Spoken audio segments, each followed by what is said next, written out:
It is so much fun to travel the world, especially for me, farm boy from Idaho. I didn't have many skills when I first awakened to the opportunity that, you could work for pay. I knew how to milk cows, but, that was about it, and it didn't pay very well. But when I was introduced to network marketing, health and nutrition, a marketing system where I could start at the bottom, go to the top, and start part-time, it literally revolutionized and changed my life forever. I've never been the same. And a big share of my story now is sharing with people around the world this extraordinary opportunity. And then along with it, the philosophy that makes it work. Because you can have every technique in the world and the best product in the world, and you can have the finest support system in the world, but unless you have the philosophy that drives you to do the necessary things to make it work, then nothing works. So I like to talk about all the things that made it work for me and see if that might not be valuable for someone else. So I want you to take some good notes. If you're ready to take notes, say, I'm ready. Ready. I like this crowd already. Treat me well, I might take you with me as my traveling audience. Now, here's the next key on being prepared for the next century, and that is your personal philosophy. At age 25, the things that so dramatically changed my life was, number one, the discovery of a unique product that I could believe in. My mother taught nutrition, and she taught good health, so I was the beneficiary of that. It came from my grandmother, my grandfather, passed it on to my mother. She taught it, passed it on to me. My father never had a major illness, lived to be 93. My mother extended her life, according to the doctor, at least 20 years. She should have died at least 20 years earlier than she did, simply because she stretched out those years by the study of good nutrition. I was an only child, and Mama studied and, mixed up all that stuff back then. She'd say, hey, me and Papa and her, she said, drink this stuff. If it don't kill us, I think it'll help, and we're gagging down this stuff. And Mama taught all of that, but the payoff was so incredible. I passed it on to my two daughters. They've never been ill. They passed it on to their children, my grandchildren. They haven't been ill. I mean, the study of good nutrition, paying attention, and being involved in the industry you're in, it's one of the best. So, that's so important. Your personal philosophy, what you believe in, that's going to carry you into the next century. Let me give you now some of the early philosophies that changed my life forever. I heard one of them in my introduction. Some of these philosophies have lived with me now all of these years. I've passed them on, and people have come back around saying, Mr. Rohn, 10 years ago, 20 years ago, 30 years ago, 35 years ago, I sat in your class and sat in your seminar, and those early things that you taught, I've practiced it and I'm doing it. A man not long ago showed me notes he took 23 years ago. And then he had me sign those notes. He said, I've used these notes to develop my life, my personal life, and my business life. And when he took those notes, he said, I was 18 years old. So, it's incredible. I'm so thankful for all these years. But now I want to pass it along to you. Some of the philosophies that changed my life forever. Okay? If you're ready, say I'm ready. Ready. Here's the first one. Profits are better than wages. Once I understood that, I got rich. Profits are better than wages. Nobody taught me that in high school. I went to college for a year and a half and I never heard it. I'm 25 and broke. I'm not destitute. I'm broke. Too much month at the end of the money is broke. And I finally hear this philosophy. Profits are better than wages. Now here's the phrase that goes with it. Wages make you a living, which is fine. Profits make you a fortune, which is super fine. And you can live both fine and super fine. You've now got the mechanism and the ways and means to do that. Profits are better than wages. Guess what? I taught this in Moscow when I was teaching capitalism. The communists had it all wrong. They taught that capitalism was, a big company that oppresses its workers. I mean, it was absolutely ridiculous. They had mentally lost it when they came up with this ridiculous philosophy. Communism taught capital belongs to the state, not the people. And we taught all these years what? Capital belongs in the hands of the people, not the state. That's why, of course, kids should pay taxes, because they can be capitalists, and all capitalists should pay taxes. And it doesn't take much to start an enterprise that makes a profit. I teach kids how to have two bicycles, one to ride and one to rent. I mean, how long does it take How long does it take to make a profit? I mean, a little ingenuity and you're on your way. So profits are better than wages. Capitalism better than communism. Communism said people are too dumb and stupid to know what to do with capital. So you must take capital away from all the dumb, stupid people and give it to the all-wise, all-knowing state. And let the state run everything. I mean, that was communism. And they devastated every country they touched. I've been to East Germany. It's taking $1 trillion just to clean up East Germany. They've already spent $500 billion. They got $500 billion more to go. I mean, every country they touched, and I've been in all of them, they devastated them all with their devastating philosophy. We teach capital belongs in the hands of the people. That's where the ingenuity is to bring goods and services to the marketplace. And I'm going to show you later the miracle of capitalism grassroots in America, which you're involved in. But once I understood this now, it was so incredible. Profits are better than wages. Now, when I first was recruited, I'm a distributor for this little product called Abunda Vita. And here's what my mentor said, Mr. Schoaf. He said, Mr. Rohn, you can start this miracle working business part-time. You don't have to go full-time, you can start part-time. And he said, if you'll devote, to start with, let's say 10, 12, 15 hours a week, where you'll start making a profit, here's what you can now say. I'm working full-time on my job and part-time on my fortune. Because profits lead to fortune. I got so excited about that philosophy. I'm working full-time on my job, but now I'm working part-time on my fortune. I found a way not only to make a living, you won't believe this, I found a way to make a fortune. Can you imagine what that's like then to get up in the morning? To go to work on your fortune? Not to go to work to pay the rent, which is okay, but a chance to go to work to make a fortune? And I said, right now I'm working part-time on my fortune and full-time on my job, but it won't be long until I'll be working full-time on my fortune. Can you imagine what life is going to be like? Now, here was my first goal when I started, and that was part-time. I wanted to equal on my profits part-time what I was earning on my full-time job. This is called the magic of part-time. It is so thrilling for people to start working the business part-time, because now you can work on profits, and it doesn't take very long. If you'll really concentrate on those 10, 12, 15 hours a week, it won't be long if you really do it right and learn some of the skills I'm going to talk about. It won't be long until you can be earning as much part-time working on your fortune as you are full-time working on your job. I did that in less than 6 months. Now I've got an incredible invitation. I found a way part-time to work on my fortune, and I'm making as much money at that as I am on my full-time job. Would you like to hear my story? It was incredible. Now here was my second goal, to make twice as much money part-time working on my fortune as I was working full-time on my job. And I reached that in less than a year. Making twice as much money part-time working on my fortune as I was full-time working on my job. Now I've got an incredible invitation that won't quit. I found a way, through a unique opportunity, to work part-time on my fortune, and I'm now earning twice as much money as I am working full-time on my job. Would you like to hear my story? Do you imagine anybody would say, no, I don't care to hear your story? No. Everybody I said that to said, wow, yes, what are you doing? I said, I'm glad you asked. Let me tell you. Now, when I started making twice as much money part-time as full-time, here's my dilemma. I didn't want to go full-time. And why not go full-time?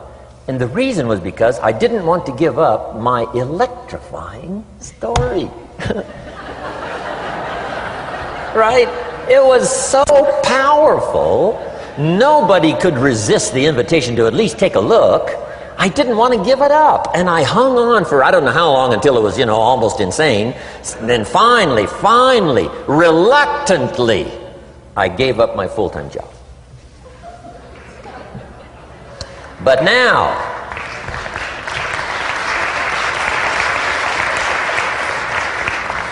now you can imagine the thrill and excitement of going to work full-time on my fortune. It was incredible. But I want you to jot down the magic of part-time. What does it take to really change a person's lifestyle? Not very much. An extra $1,000 a month, I'm telling you, will drastically change most American families' lifestyle. And that's why part-time is so valuable, because it very quickly changes a person's lifestyle. And here's what the change in lifestyle does. It's a great recruiting tool. One of the greatest recruiting attractions is the money you make part-time. Somebody said, "You've been on 3 vacations this year?" Says, "Yes, I got this little part-time thing going." Says, "What's that?" "You bought 2 new cars, one for you and one for her. How did you do that?" Said, "I got this little part-time thing going." Your kids have got all these new clothes? Yes. All this stuff is happening. What is it? An extra $1,000 a month. See, $1,000 a month full-time, nobody wants to hear your story. $1,000 a month part-time that starts to change your lifestyle, everybody wants to hear your story. So the key is part-time. The magic and the attraction of part-time gives you a classic invitation for somebody to listen to what you're doing that's changing your life. And it's not just necessarily the money that changes your life. It's what you do with the money. It's the change of lifestyle. So part-time helps to change lifestyle, which gives you a classic invitation to look at what you're doing. That's how I started in network marketing, age 25. Wow, these philosophies changed my life. I wish I would have learned them in high school. In high school, if they would have offered Wealth 1, Wealth 2, I'd have taken both classes. I wouldn't have waited until I was 25 and broke. Here's the next one. Philosophy that helped change my life. It's not what happens that determines your life future. It's not what happens that determines your life future. It's what you do about what happens. All of us are in like a little sailboat. And it's not the blowing of the wind that determines your destination. It's the set of the sail. So jot this phrase down. It's one of the best to understand. Kids need to understand it. The same wind blows on us all. The same wind blows on us all. The wind of disaster, the wind of opportunity, the wind of change. The wind when it's upside down, the wind when it's favorable and unfavorable. The same wind blows on us all. The economic wind, the social wind, the political wind. The same wind blows on everybody. The difference in where you arrive in 1 year, 3 years, 5 years, the difference in arrival is not the blowing of the wind, but the set of the sail. And that's what learning is all about, to set a better sail this year than last year. To set a better sail. The first 6 years of my economic life, I wound up broke. Second 6 years, I wound up rich. You say, well, the Democrats must have finally gotten power. No. No. No. It was not a political change. Here's what changed the second 6 years of my economic life. It was my philosophy that changed. The set of the sail of better thinking, correcting the errors of the past and picking up new disciplines for the future. That's all I had to do at the end of the first 6. Correct the errors of the past and then pick up some new disciplines for the future. And my total life changed. The second 6 years was totally different than the first 6 of my working life. And guess who can do that? Anybody. Now you can keep on the same path for the next couple of years as you have the past 2. But if you wish to, and maybe everything's okay for you and you don't need to, but if you need to make some changes, I'm telling you, you can start doing it today so that the next 2 years will be drastically different than the last 2. And anybody who wishes to do that can. And you can do it between ages 40 and 43. You can do it between ages 13 and 15. You can do it between ages 60 and 62.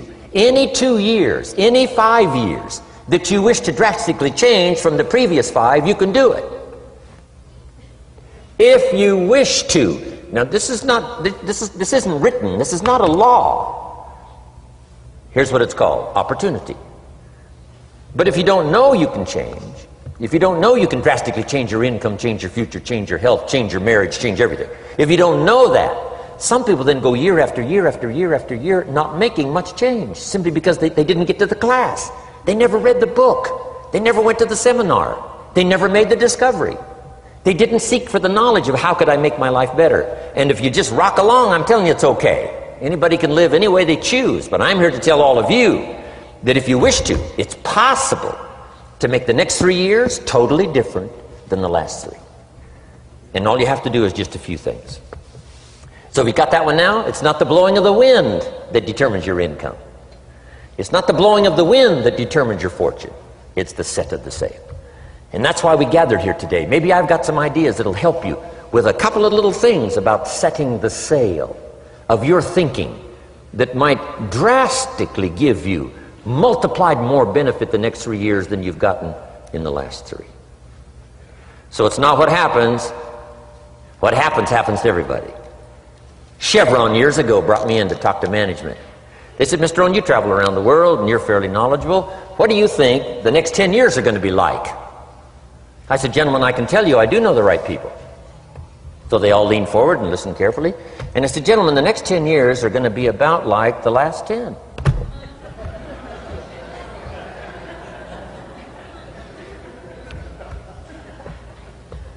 The next season after fall is...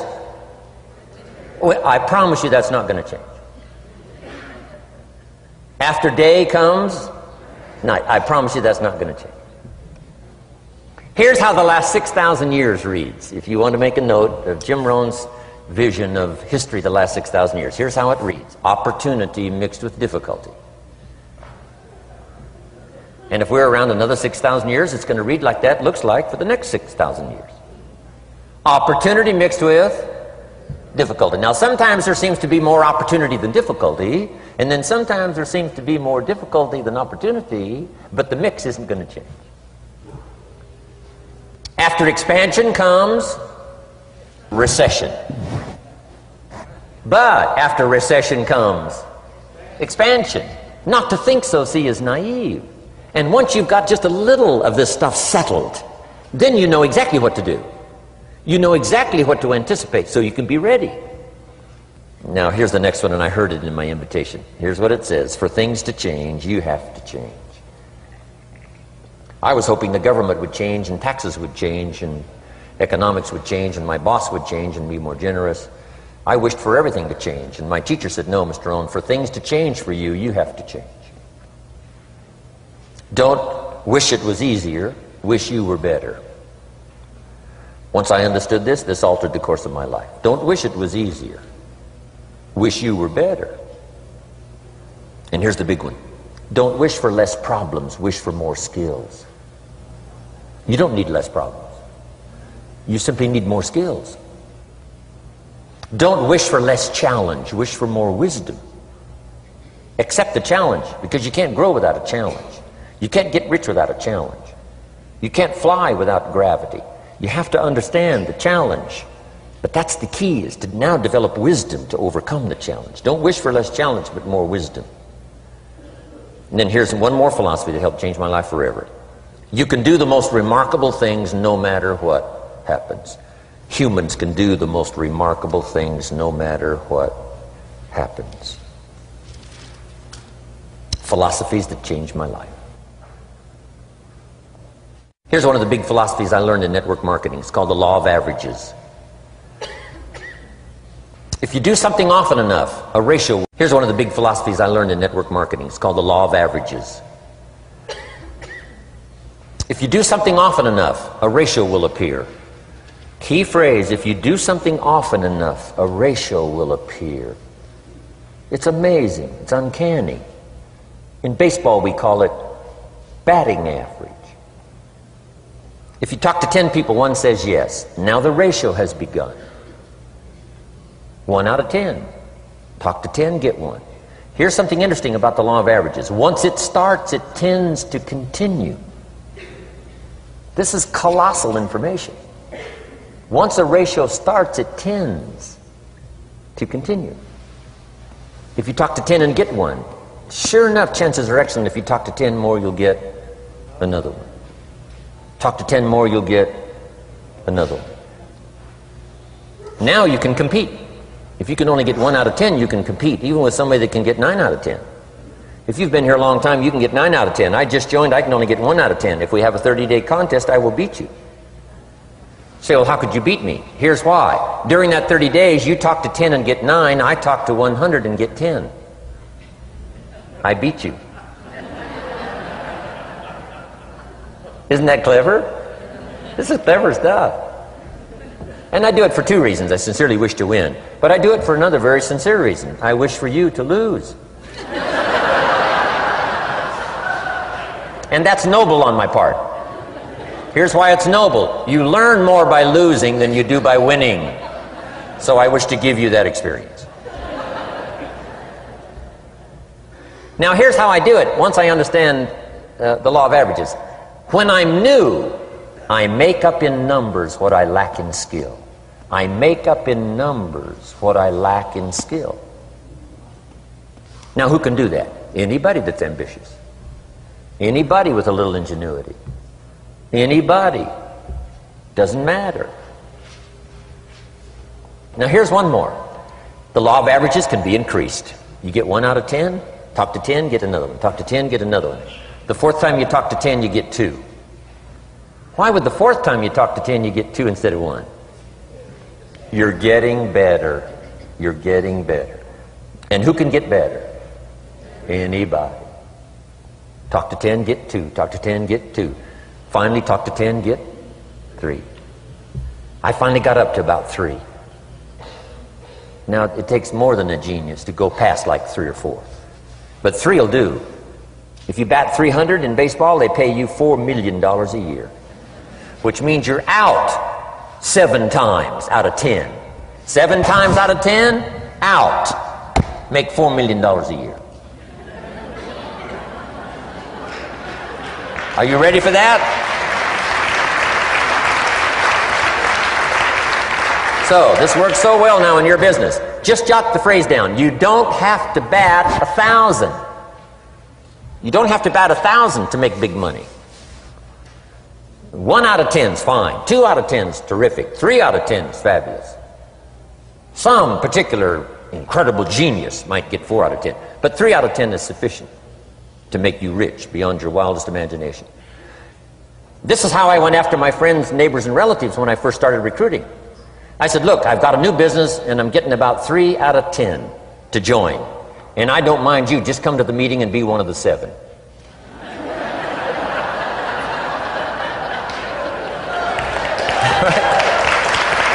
Doesn't matter. You're my friend, you'll do me a favor. And so it's not important to me that you like it. It's not important to me that you join. It's certainly not important to me that you buy. It's just important to me that you listen. One of the reasons, though, I want you to hear the story is because a year from now, if I'm doing well, I don't want you to say, how come you never picked up the phone a year ago? I never got a letter, never got a call. You call me a friend? You're making all this money, you never picked up the phone. So I don't want that to happen. So for 2 reasons, I want you to see what I'm doing. So the year from now, if I'm doing well, I can say, you know, I gave you the opportunity. But also, just as a favor, come and be one of the 7. It doesn't matter to me if you buy or join. But I need 10 to get 3. And if you're one of the 3, wonderful. If you're not, wonderful. It doesn't. It might matter to you. It might matter to you, but it doesn't matter to me. Now, it matters to me because we're friends, but it doesn't matter in terms of my averages. So if you decide to get rich, just learn the law of averages. You're off and running. Now, here's the second law that changed my life forever in network marketing. I learned the law of sowing and reaping.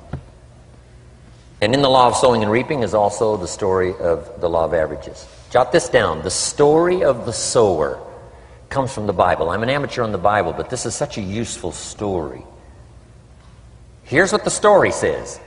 And take the notes because the drama's in the details. The sower was ambitious. Evidently he was ambitious. When you read the whole story, you'll conclude, yes, this was an ambitious sower. Here was number 2. He had excellent seed. The sower who sowed the seed had excellent seed.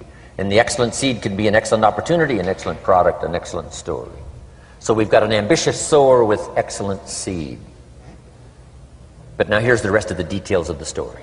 for your information, for the drama of your life, so you can understand things better. Learning some of this is how I got rich by age 31. Okay. Number one, it says the sower goes out to sow the seed, but the first part of the seed falls by the wayside and the birds get it. So jot this down. The birds are going to get some of the seed. The birds are going to get some of the seed. Now you say, well, Mr. Rohn, what does that mean? Well, I invite John to come to a meeting. He said he'd be there Tuesday night. Tuesday night I show up, John isn't there. I say, John, I wonder why John didn't make it. Now I know the answer. The birds. The birds. John had this great idea of coming to the meeting to look at an opportunity, and somebody stole it and said, you're not going to go see network marketing. And he says, well, maybe not. So have you jotted that down now? The birds are going to get some. Now when the birds get some, you've got two options. Number one is to chase birds. And say, well, let me get a hold of the person that talked him out of coming to the meeting. I'll tear him a new page. But I wouldn't do this. Here's what happens if you go chasing birds. You leave the field. If you go chasing birds now, you leave the field, which is going to distract from your future, not add. So you can't chase birds and try to straighten this stuff out. Here's what it is. It's just one of those things. And here's the best comment when things are a little disappointing. Isn't that interesting? You just have to say, I thought sure he would be there. He promised me. He promised me. But I know it was the birds. And you just have to say, isn't that interesting? Now, here's the rest of the story. It says, the sower kept on sowing. See, that was the secret to his success. He kept on sowing. And if you keep sowing, you can sow more than the birds can get because there aren't enough birds. If you keep sowing, there are some birds, but there's not enough. Because the law of averages will work for you. My mentor taught me, he said, you know, Mr. Rohn, there's only 9 or 10 real nasty, miserable people in the whole world. Now he says they move around a lot, you know, and you're liable to... You'll bump into one once in a while. But when you bump into one, you say, there's only 9 more like you. I can handle that in the whole world. Okay. Now here's what else it says. The sower now keeps sowing the seed. Now the seed falls, the story says, on rocky ground where the soil is shallow. And the rocky ground where the soil is shallow is not of your making. Because you had excellent seed and you were an ambitious sower. So the rocky ground where the soil is shallow is not of your making. But here's what it says what happened. This time, the little seed that falls in the ground starts to grow. And the little plant starts to grow. But the first hot day, it withers and dies. It dies. Not an easy thing to watch. I finally get John started. Sure enough, 3 or 4 days later, somebody says, boo! And he goes...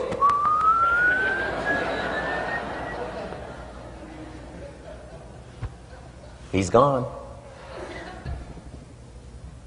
Doesn't show up at the second meeting.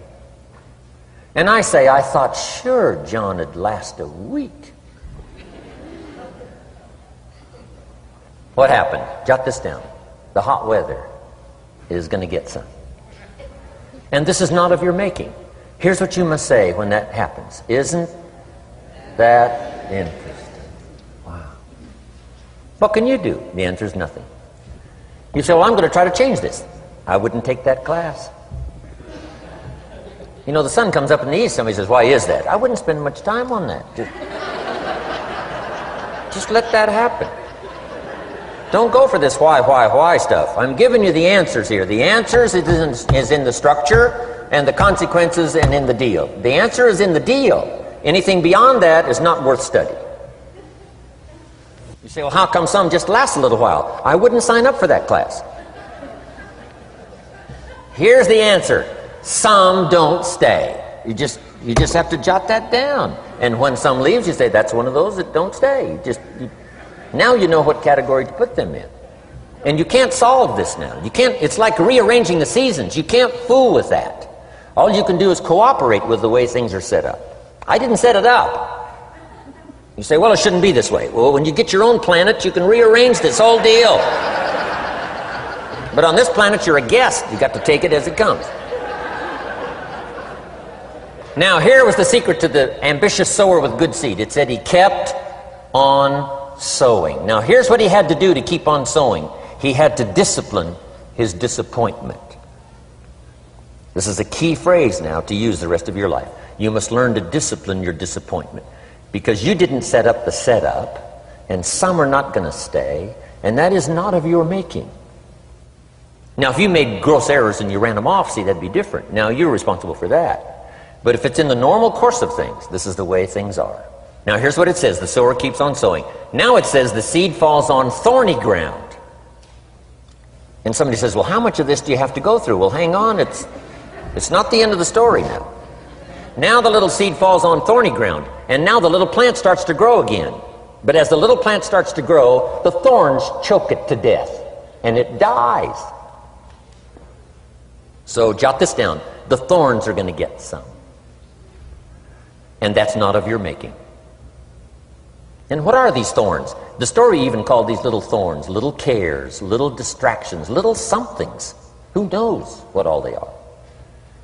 I say, John, we had a meeting last night, you weren't here. John says, well, I can't make every meeting. I say, why not? You're part-time. He said, well, the screen door came off the hinges. And you just can't let your house fall apart. You got to take some time and fix things up. And I can hear the thorns going,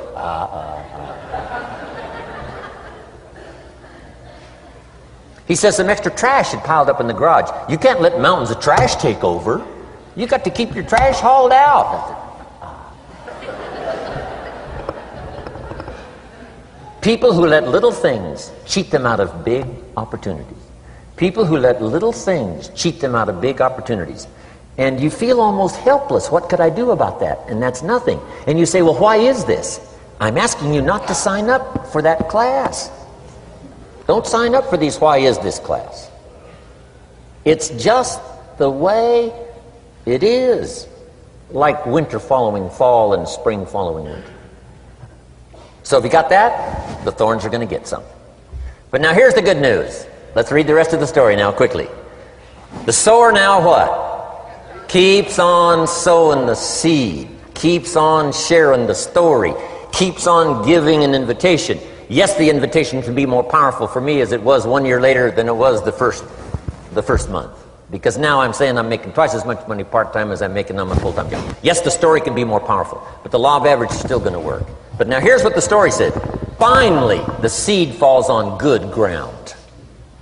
Finally, the seed falls on good ground. Now, put this in parentheses. It always will, if you keep sowing. If you share a good idea long enough, it will fall on good people. But now here's the rest of that story. Some of the good ground did 30%. And some of the good ground did 60%. And some of the good ground did 100%. You say, well, why the difference in numbers? I wouldn't sign up for that class. Go on. Have I said that often enough now? Don't register for that class. It's just the way it is. Now, I tried to get the 30s to do 60. Found out it was more than I could handle. I used to say, I'll make them successful if it kills me. I almost died. No, you can't do that. Here's what you do. Let the 30s do 30 to the best of their ability and keep doing 30, because that's how they build their lifestyle and get what they want out of life. And let the 60s do 60, and let the 100s do 100s. Now, how can you get some to do 100%? You got to go through all these experiences, and you got to talk to all these people. Let me quickly give you now a list of the skills that changed my life forever. Developing a new philosophy that I could do it in my network marketing experience now led me to developing new skills. Right, I knew how to milk cows, but didn't pay well.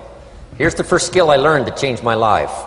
getting a customer, making a sale. And of course, sales for you is easy, right? Because it's not technical, right? The technical is all taken care of. You simply represent your product. If you share a unique product, talk about its merits, persuade someone that it's the best, they agree to buy, that's the simple art of sales. But in your business, here's what it's more like: sharing.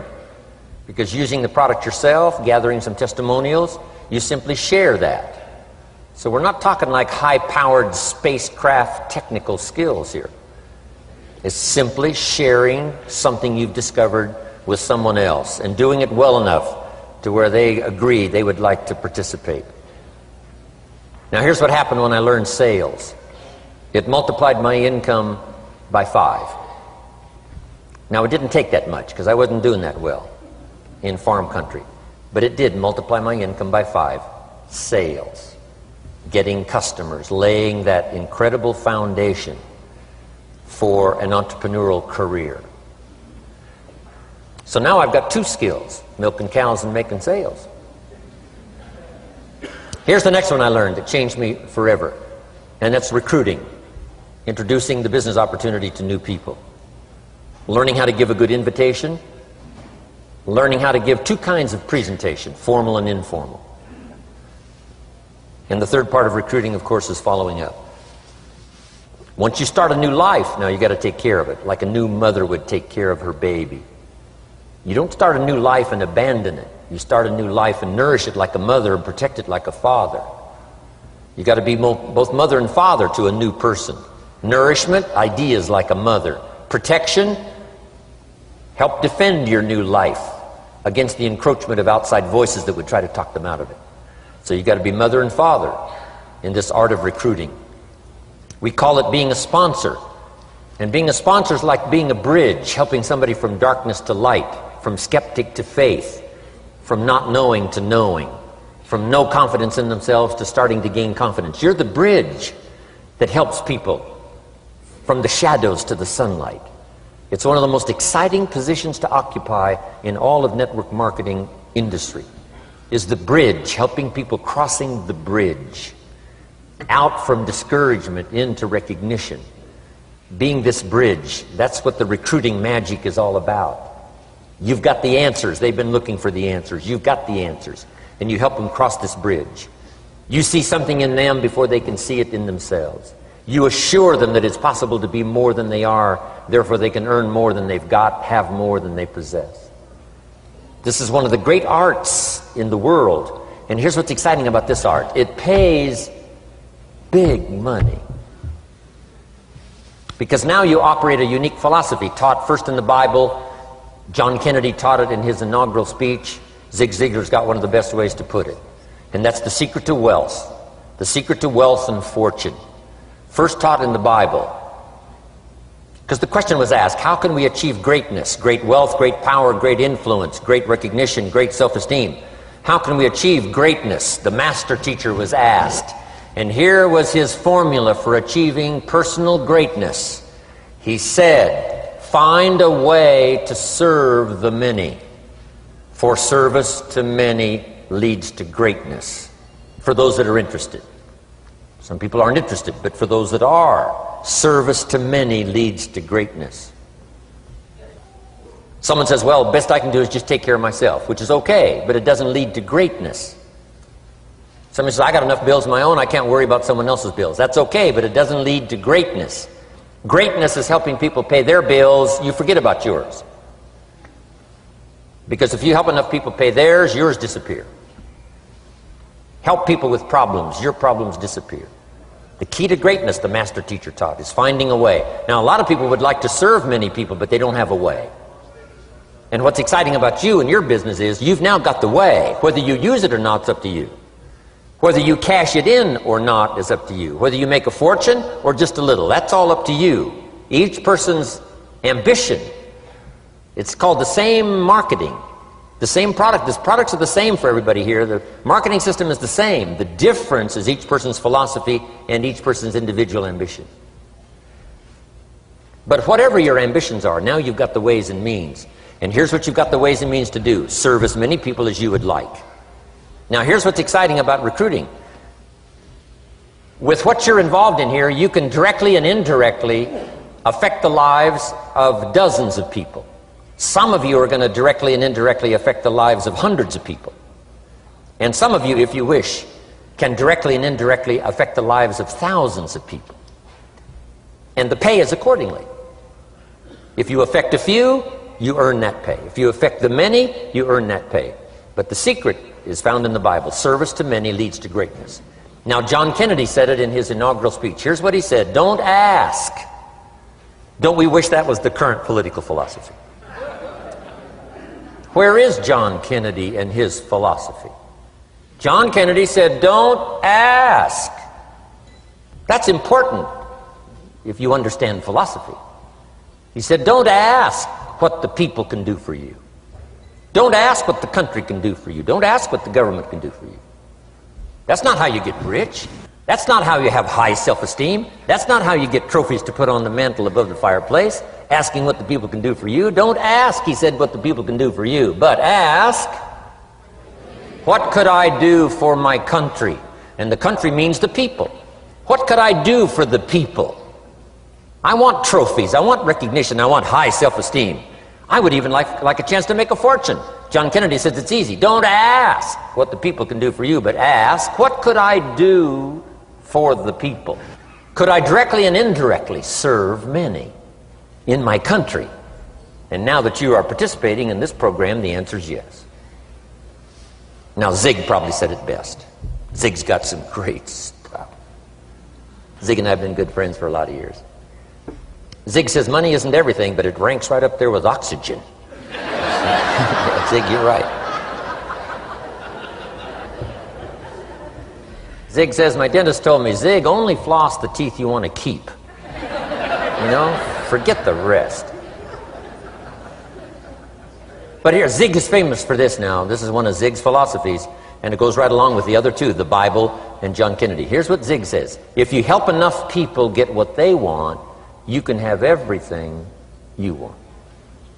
If you help enough people get what they want, you can have everything you want.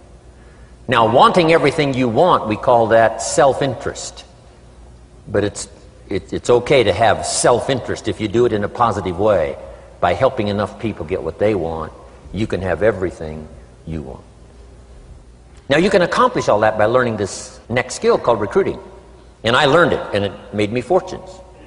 So now I've got 3 skills: milking cows, making sales, and recruiting. Here's the next skill I learned that paid big money: organizing. Once you got a few, get them to work together, see, and that's magic. Getting people to work together is magic. Now, yes, it's challenging, like having several members of your family. Getting them to work together is challenging, but it's magic. Getting husband and wife to work together is challenging, but it's magic when it happens. But everything magic is challenging. Just got to jot that down. Everything magic is challenging. But once you figure out the challenge and go for it, then the magic occurs. Let me tell you how magical people working together is. Let me quote the Bible again. It says, if 2 or 3 agree on a common purpose, nothing is impossible. Just try that on for your mental size. If 2 or 3 agree on a common purpose, nothing's impossible. Everybody's looking for a challenge. Here's what I teach, especially the kids. Here's the best challenge in the world. Let's go do it. Not you go do it. Let's go do it. If 2 or 3 of us decide on a common purpose to do it, nothing's impossible. Incredible. Working together, organizing. Now, when everybody's an independent, now it's a little more challenging. Like having kids, they've each got their own opinions. They've each got their own ambitions and desires. It's challenging. You've got a variety. But that's what makes life, the variety. And it is, in your business, it is challenging, getting people to work together. It's like herding cats. You know, sheep are easy, but you got to try cats, herding cats. But if you can possibly get it done, the power is so immense when you get people to work together. Here's one of the powers of working together: shared testimonials.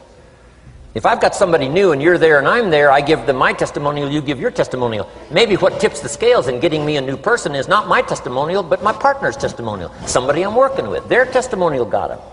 Shared testimonials are so powerful. That's why working together is okay, is powerful. Now, working by yourself is okay. All this stuff is okay. Everybody needs to know, though, where are the advantages? And these are some of the advantages. I learned to organize, paid big money. Here's what I next learned to do. Promote. Promotion now pays staggering money. Now, the company comes up with what we call major promotions. Here's what you've got to come up with. The smaller promotions. The company comes up with major recognition. You've got to come up with small recognition for your people around you.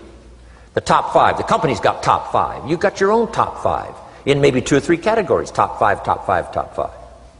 And those little recognitions, to reach certain levels in the company, you have to take major steps. But for you, recognition, let them take small steps. Here's one of the secrets of your kind of business. Rewarding people for small steps of progress. Rewarding people. Sometimes it's just recognition, handshake, pat on the back. Mary, you're doing a fabulous job.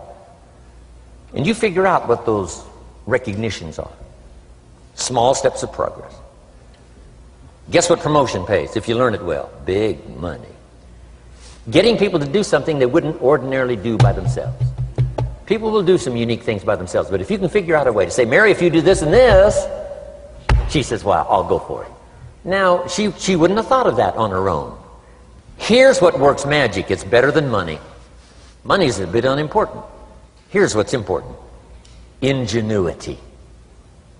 The best place to wake up your ingenuity is what you're doing right now. Representing a unique product and getting customers, recruiting distributors, and promoting and all this stuff. Ingenuity. Figuring out a way. If it doesn't work this way, we'll work another way. I used my ingenuity, made a fortune. My ingenuity worked on doing all these campaigns, the spring campaign and the summer campaign and the winter campaign. This week we're going to recruit school teachers. How many of you got? How many of you got? This is school teacher week. School teacher month. I'd pick out a little category and say, let's go for it. And it doesn't matter what it is. Just dream up something so that somebody's got a little more objective to go for than just their own. Key phrase. We all need to belong to something bigger than ourselves. Because we furnish inspiration for what's bigger, and the bigger furnishes inspiration for us. I learned promotion and it paid big money.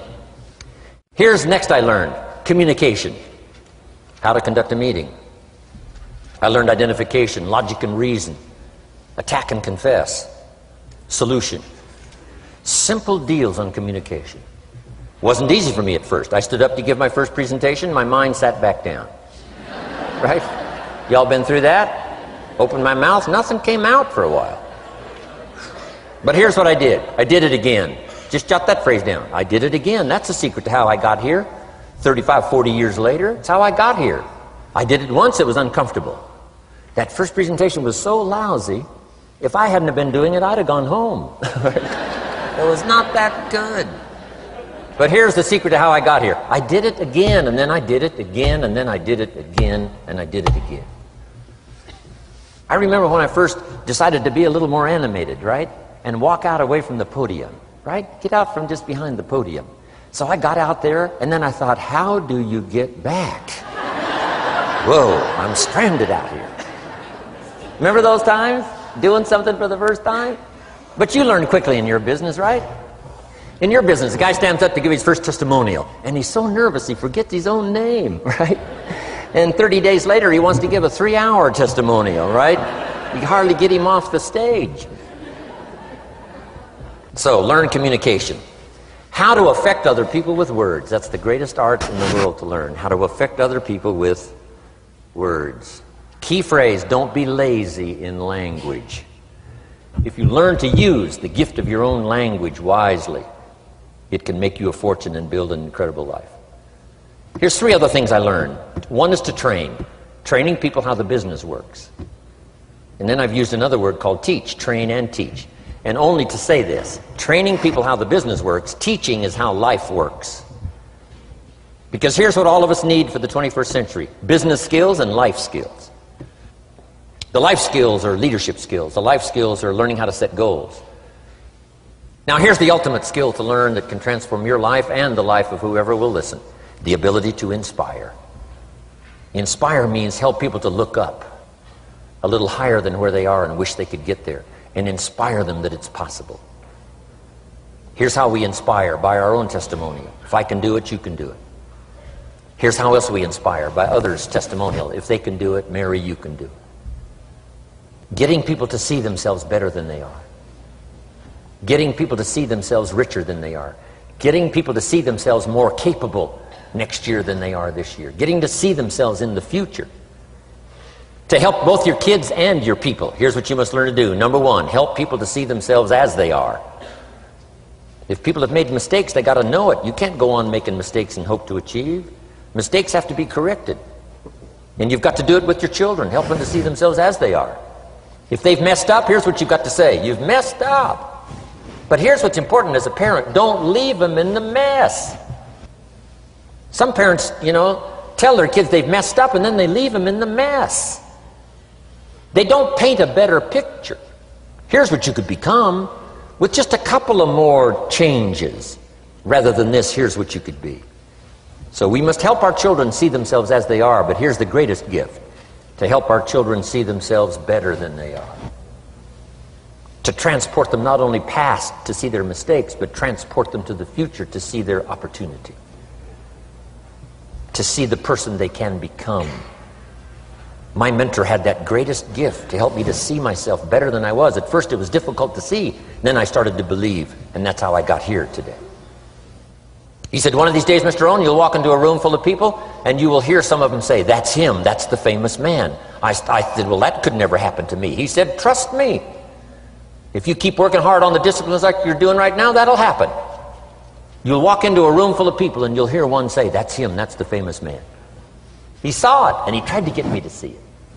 And now finally it's happened. I think when I walked in here today, I think I heard someone say, that's him, that's the famous man. It happened for me.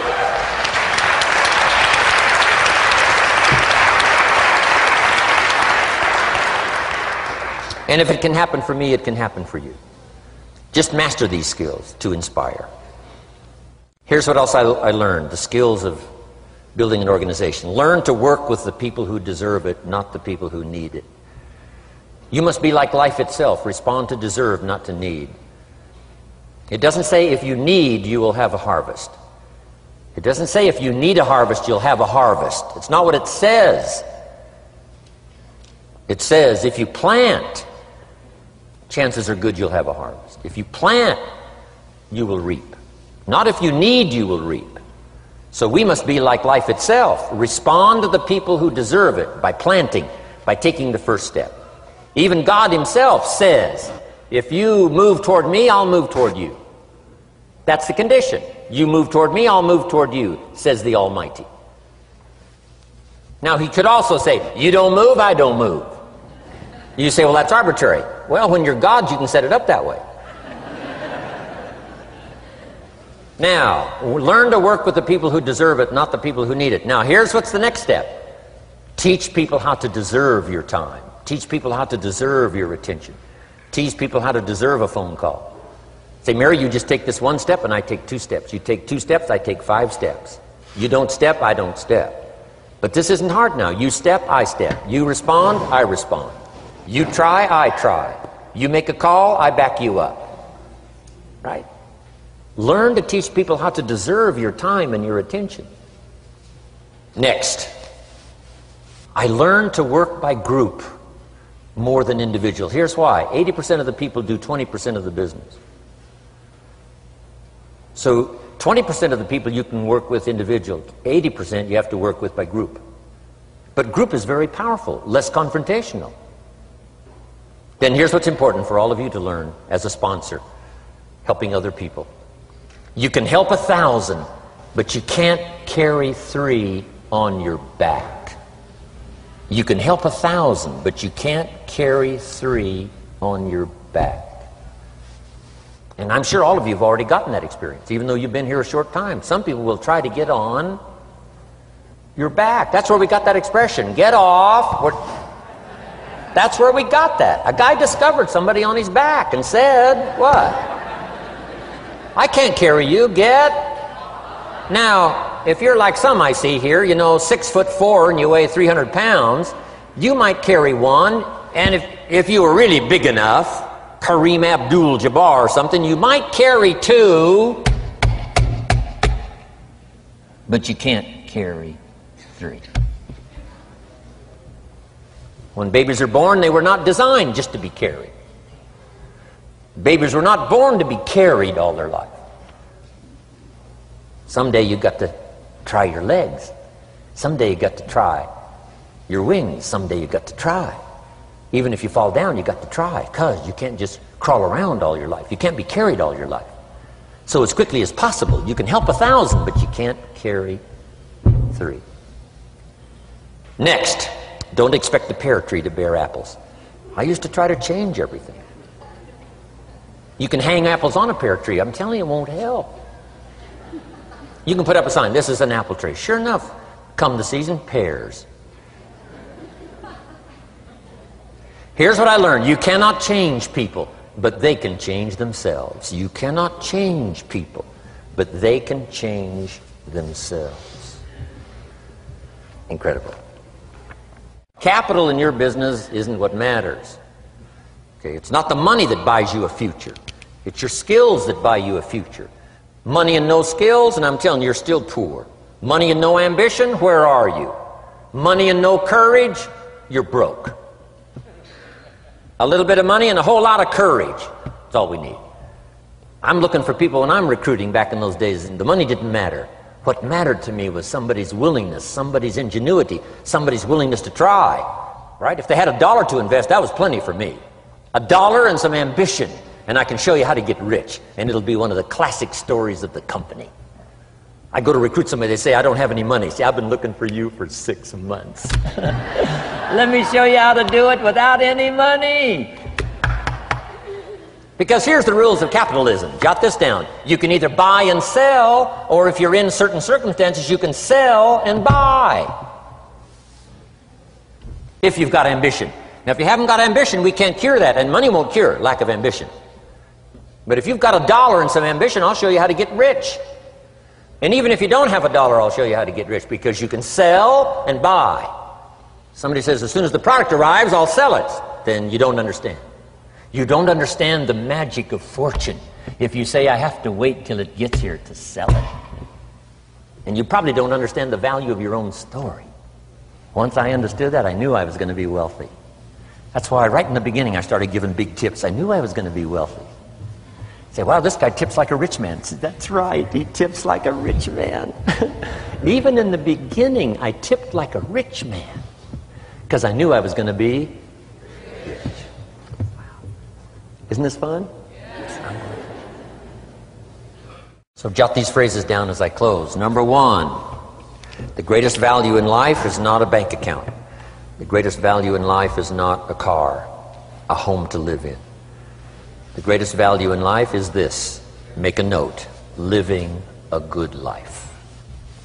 In the midst of all of our achieving and recruiting and building and growing, helping other people, being a part of society and the country and the world, being all of this stuff, here's what you must figure out all of your life: how to continually live a good life. So let me give you my short list. I'll cover the long list the next time I see you. Here's the short list on a good life. Number 1, productivity. If you don't produce, you won't be happy. Here's number 2, good friends. The greatest support system in the world is good friends. You got to work on that. Don't be careless here. Friends are those wonderful people who know all about you and still like you. Here's next, spirituality. I'm not asking you to be a believer. I am a believer that humans are more than an advanced form of the animal kingdom. I'm a believer that we're a special creation. I don't ask you to be a believer, but here's what I do ask. If you are a believer, here's what you must do. Study, practice, and teach. Whatever's valuable to you, study, practice, and teach. Repeat it after me now, again. Study, practice, and teach. Here's why. It builds the foundation that builds the country, that builds the nation, that helps us to compete among the nations of the world in the 21st century. And this is one of those subjects: to study, practice and teach. Next, my parents taught, don't miss anything. Don't miss the game. Don't miss the performance. Don't miss the show, the movie. Don't miss the words. We're all inspired by the words. Elton John says she lived her life like a candle in the wind, never knowing who to cling to when the rain set in. You can't miss those lyrics. You can't miss the music. You can't miss the songs that nourish the soul. You can't describe how brief and fragile life is much better than that. George Harrison, one of the Beatles, sings, "If not for you, the winter would hold no spring. Couldn't hear a robin sing. I just wouldn't have a clue if not for you." Wow. You got to remember the words that reflect the experience. Barbra Streisand sings, "It used to be so natural to talk about forever, but used to be's don't count anymore. They just lay on the floor till we sweep them away. You don't sing me love songs, you don't say you need me, and you don't bring me flowers anymore." Illustrative of all of our experiences. Winston Churchill said, "The truth is incontrovertible. Malice may attack it and ignorance may deride it, but in the end, there it is." You got to use that. Feast on someone else's comments. Because, see, you could stay up all night and not think of that.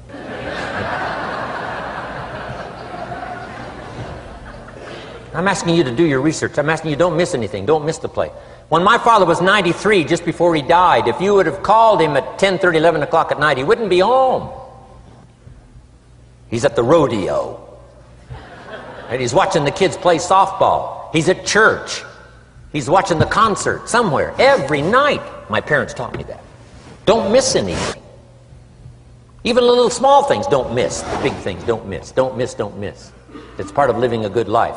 Here's why. Jot this phrase down. It'll serve you well forever. If you live well, you will earn well. If you live well, it'll show up in the texture of your voice. If you live well, it'll show up in your face. If you live well, it'll show up in the magnetism of your personality. If you live well. So don't miss the nourishment of all the things around you that could help you live a good life. Next is the inner circle. Take care of them, they'll take care of you. Inspire them, they will inspire you. Nothing more valuable than the inner circle. That's where the power to conquer the world comes from, the inner circle. If a father walks out of the house and he can still all day long feel his daughter's kiss on his face, he's a powerful man. That nourishment of the inner circle is so incredible. If a husband walks out of the house and all day long he feels the imprint of his wife's arms around his body, he's invincible. Who can touch him? One person caring for another, the old prophet said, is the greatest of virtues. There's many virtues and values, but the greatest is love, one person caring for another. Better to live in a tent on the beach with someone you love than to live in a mansion by yourself. People caring for people. And especially that inner circle where the power is so magnificent that if you draw from it, if you nourish it, and then it nourishes you. Now here's my last comment. Ask for God's help. We could all use a little help. But my whole seminar was what you can do. A man took a rock pile, turned it into a fabulous garden. Somebody came and saw it and said, "You know, you and the good Lord have this fabulous garden here." The gardener said, "I understand your point, but you should have seen it a few years ago when God had it all by himself." So we do play a part. So make this the last note now. We have a chance as human beings to participate in the miracle process. We have a chance as human beings to participate in the miracle process. And you can go do that every day as often as you wish. Changing somebody's life. Rescuing somebody from oblivion. Building an organization second to none so that your name will appear in many people's testimonial. And that's why I came today. So that by chance, I don't need the money. That's not why I'm here. I take the money, but I don't need the money. But here's why I'm here.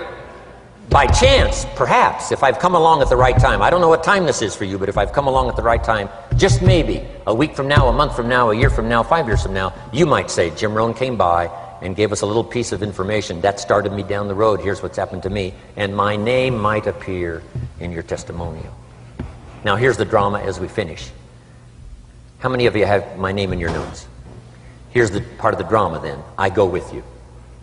When we all leave here and the lights are out and the place is dark, I go with you because you've taken my notes and hopefully some of the spirit, some of the stuff I had besides just the notes. So I go with all of you. But here's the big drama. All of you go with me. See, that's so unbelievable. So as I leave here, I promise not to leave you behind. I will take you with me in my thoughts and in my heart. God bless.